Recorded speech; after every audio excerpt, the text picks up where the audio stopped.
1 in 5 adults experience loneliness daily, according to Mastermind Behavioral Surveys. That's about 5 million Americans who feel disconnected from society. Looking at this as a global epidemic may just seem too broad, so let's narrow it down. Friends and community are important and may be the cure to your loneliness.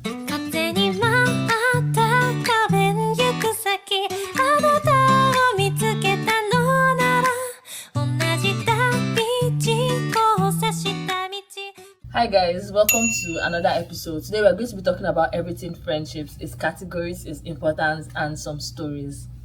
Generally, I don't feel like African communities suffer from friendship and loneliness compared to Western communities. However, that doesn't mean that there are no Africans or there are no human beings close to us and our friends that are lonely. Sometimes people may look happy, they may look like lives of the party, but internally, they don't have people that they can share their actual worries with. They don't have people they can share real joys with, that is not looking at them with evil eye and all those kind of things.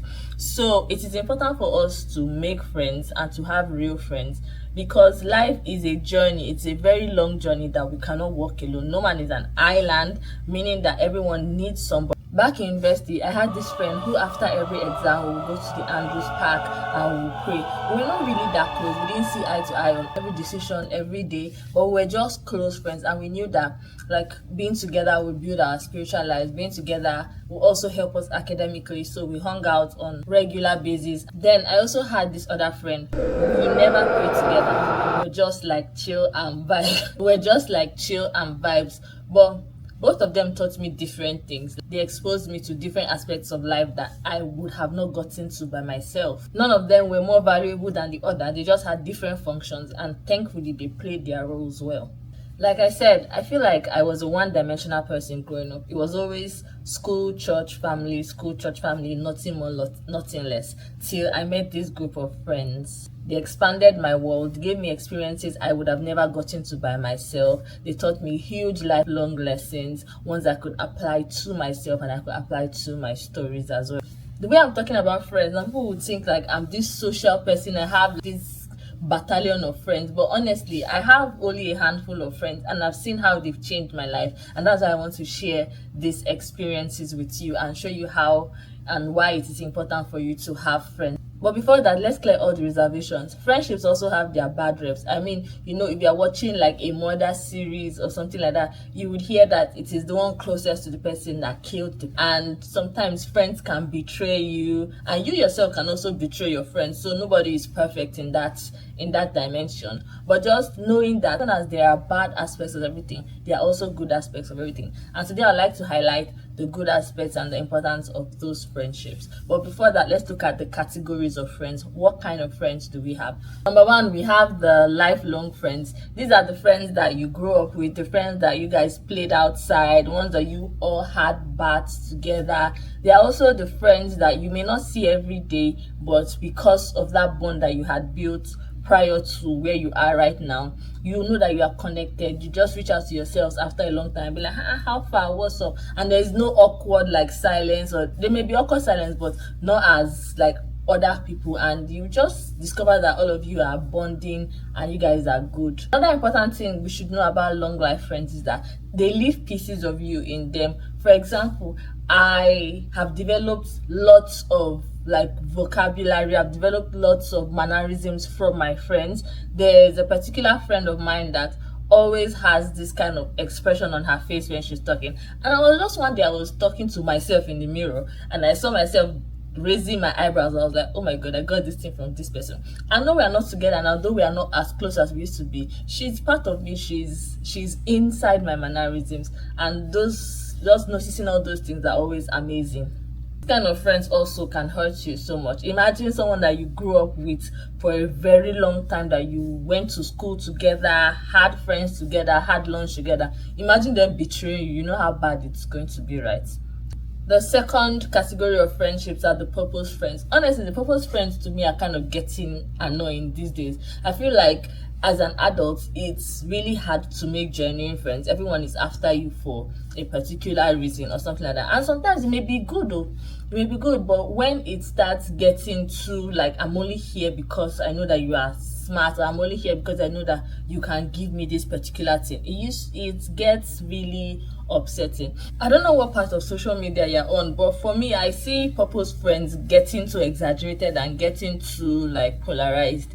I feel like everybody's after you because of what you have or what you can give them, and that's fine to an extent. That's fine, but when it now gets excessive, it's always like, I'm not your friend, but because I know that maybe working with you will give me this particular opportunity, and you not sneak your way through that, that doesn't actually play out nice as well. But before I point any accusing fingers, have you ever found yourself in a situation that you don't actually want to be friends with this person, but you know that coming close to this person will actually help you one way or the other? Kind of people, you can meet them. So these purpose friends, we mostly find them in jobs, in when we are driving purpose, when we are driving ambition. We also find them during crisis. What friends have you made during your crisis period? Let me not paint purpose friends all bad. We'll all get to that point where we don't actually need people that we'll hang out with, that will just go out for parties, for drinks, and those kind of things. We'll get to that point where it's time for us to mature, and it's time for our maturity to also reflect in our friendships. So I guess that's where purpose friends and purpose friendships come to play and have like high importance or high value in our lives. Then I think I've already spoken about this third one. Those are like the friends that drain you and the friends that are only there for like particular reasons. I mentioned this in the second one, but even at that, these friends, they don't come with that intention to drain you. Sometimes they were like, okay, this person is nice, I like your vibe, but at the end it then turns out to be like they start getting irritated by you, or the other way, you start getting irritated by them, and you just start losing interest in each other. But instead of you to leave the friendship, you can exit quietly. But because of that feel of dedication that you have, that I cannot leave this friendship like this, you then begin to act particular ways you know that would offend the person, or you act in ways that would not show your honesty, and just all of a sudden you both start hating each other, and there's this sudden or slow withdrawal. I have a question for you, or two questions. Have you ever had to walk away from a toxic friendship or relationship that you feel like was draining you out? And have you ever wanted a friendship so bad that you stick yourself out for it so much and you put in everything you have for that friendship? What were the reasons for these two categories? Why did you want to leave, and why did you want to stay? I think discussing this in the comments will make things lively. I have had these two experiences before. There are some friendships that I know that if I didn't hold on to them after university, that they were going to, after university, that was going to be the end, and I refused to allow them to be that way, because I knew that those people are important to my life, and I saw how we like had fun together, how we got ourselves, or how we still get ourselves. And I said that if I just ignore this friendship, it's going to be detrimental to my life. So I just held on to them. And there are some friends that I was like, oops, sorry, I'm going, bye. Maturing is knowing that 7 friends cannot be friends for 7 years, sadly. To me, friendships are one of the closest relationships we can ever have. They are like pillars to our lives, and without them, honestly, you can feel empty sometimes. So just imagine 5 or 20 years from now, when you are probably 50, 60, 80, and all your children are far away, and your spouse is just your spouse, and you don't have friends. Who would you be able to share like stories with? Who would you be able to just have as a companion? Okay, for example, people living in America now, they end up in nursing homes. Imagine you end up in a nursing home with your childhood friend and someone that you have held closely to. It will be really nice, because you just be like reflecting on life issues, what happened, or something, that you will not be bored and you will not be lonely. When I was reading up for this topic, I saw that actually there are some governments in some countries that are putting up, like, they are bringing up policies to make people go out more, to make people have friends. And I'm like, this really easy thing, why is it so hard for people to make friends? Why is it so hard for people to bond? But the fact that the government sees that it is a pandemic and they need to solve the problem means that they also know that lonely societies are not productive societies. Lonely people are many times not productive, or not as productive as they should be. So before somebody comes to your door and no, come, we are from the government. Do you have friends? Let's try and make friends for ourselves, right? And how do we make these friends? Look for people you have common interests with, people that you share the same ideologies with. You can also have people that you share different ideologies with, but you have like a point of reasoning and something and things like that.